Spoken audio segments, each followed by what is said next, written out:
6 months. It's been 6 months since I was made partly bionic, and this is my next monthly update, and I have got a few truths and some stern messages here in this one for anybody who's following these who might not yet have had a knee replacement. But at the moment, I'm finding the people in the knee class really frustrating because they're not helping themselves. Now, I'm sorry, but a knee replacement is not for sissies, and I've said this a million times over. If you want function back, you have to be prepared to work hard. You have to be prepared for it to hurt a bloody lot. Somebody asked me recently, why does the exercises hurt? I don't want to do them because they hurt. I'll tell you a little bit of science. In your first few months, the reason why they go so hard, tough at it with the flexion thing is because straight after surgery, you're forming scar tissue in the knee joint. And what it is, it's a race against the scar tissue. You've got to keep it broken and moving rather than letting it form and be solid, because if you don't, you will lose flexion, you will lose function in the knee because you fail to do the exercises. And once you've got past that point, there is a point where there's actually no return, and it's just sorry, it's too late.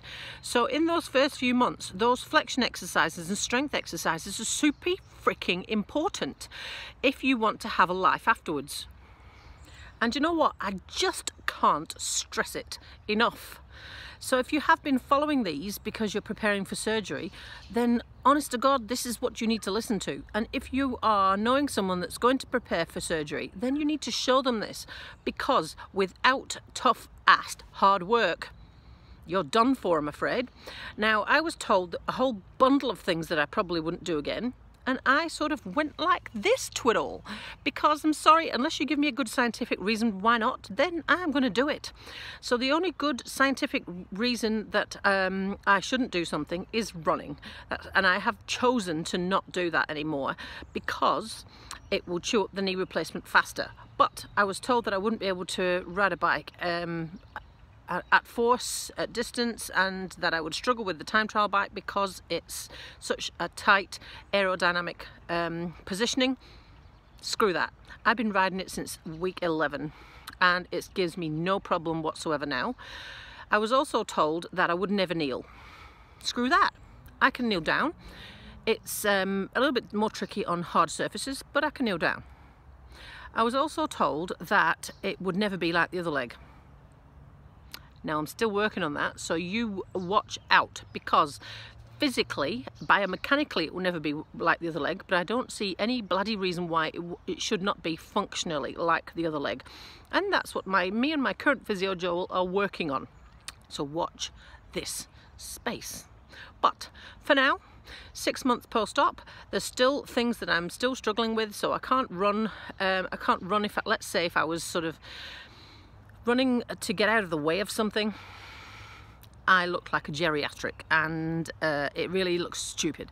So I need to be able to do that still, and that's the pounding force through the knee, even at short distance, even just once or twice, and that is just a case of building up the tissue tolerance. So that's what we're currently doing at the moment. But all in all, I'm pretty happy, and I've got to say that my life is a heap better already than it was before. And me and this knee rehab stuff, we're not done yet, so it's gonna get even better. So now I've got a lot of people saying to me, oh, you're so lucky, you know, you've done so well, and you're so strong, and how did you do that? Shall I tell you something? Hard fucking work. Excuse the French. But you've just got to do the bloody exercises, and you have got to be prepared to make it hurt a lot. I have got here because of that, because I've been persistent and insistent, and I have managed to push it past what is comfortable. I'll show you a face of what it used to look like. And then when you've done that, you've got to be prepared to do it again and again and again and a bloody again until it stops hurting. And that will take many months. And you've just got to be prepared to do it. That is how I have got to where I am today. So now, at the moment, I have got it to just short of 140 degrees flexion. Apparently the maximum for a knee replacement is 130.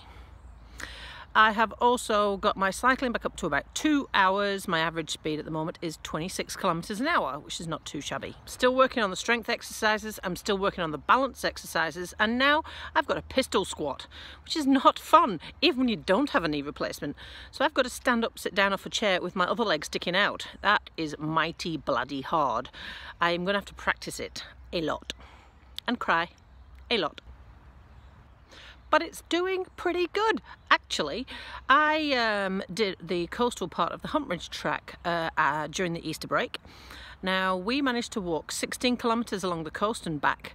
We did it as a day hike, so we only had as much daylight as there was, and we didn't set off as early as we had originally intended. Otherwise, we could have probably gone further. The hardest part of it for me and this knee was the 3 kilometers along the sandy beach. That was pretty tough.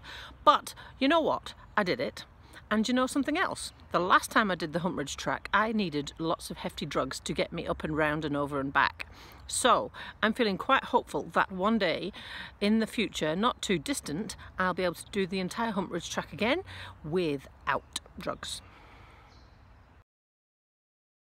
On your average week, I'm cycling maybe 3 to 4 times. My goal is a long one once and then 3 shorter ones. But with the weather as it currently is and the limited daylight I have in my working week, I am going to be riding more and more inside the garage than I will be outside. But that's all right. I'm also working on leg strength still on that leg, and I'm able to single leg pedal now, and I could not do this a few weeks ago. It's just the up and over, the sort of 11 to 1 sort of direction that I'm really having struggle with, and the physio's theory to this is muscle shortening. Because I have had such restricted flexion in this knee for so long, he reckons the quad muscle has shortened in the process. So we did a strange bondage type move, and he strapped me to the table and leveraged my leg to get some stretch in the quad, wedges under my knee, strapped my hips to the table, lifted up my chest so that we could get some hip flexion, knee flexion action. It really bloody hurt, and apparently I've got to try and replicate it and do it lots and lots.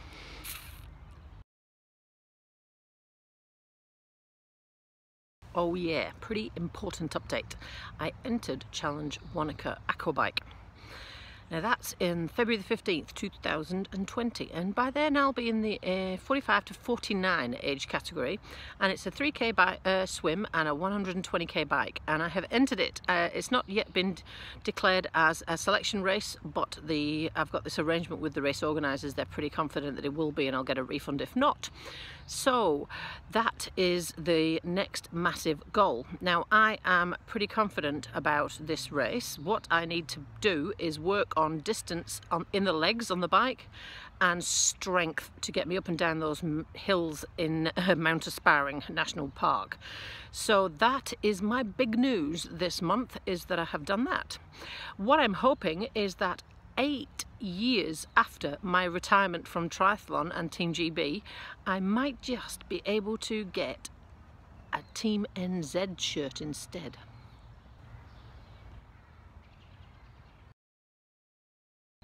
I'm also completely back to full tilt with work, so I'm able to do all of the massage appointments that I was doing before, and I have got my schedule back to full time. I don't now have the trouble where I used to get leg pains and ankle swelling when I sit too long. I don't have that problem, but what I do have is a vascular system problem, which is circulation. So that means that one calf is still not the size of the other calf. Now that in itself is not unusual, but I've got a varicose vein starting on the back of my right calf, and I've also got some red thread veins on the inside of my ankle, which swells a lot, and I get a lot of cramps. Now this is a sign apparently of vascular deficiency, and the doctor has referred me to the hospital. It can be a side effect of surgery, but he does not think, this is just God-forsaken typical, he does not think that it's bad enough for the public health system to do anything about it at this stage. So, a rubbish side effect of surgery, but I suppose for all the positives I can cope with a tiny small negative because I've got lots of them. To finish off with, do you have a question for me about knee replacement rehab, the pre or the surgery or anything else? Then do ask, because I will give you an honest from that frontline sort of answer. Anyway, have a great weekend and I will catch you soon.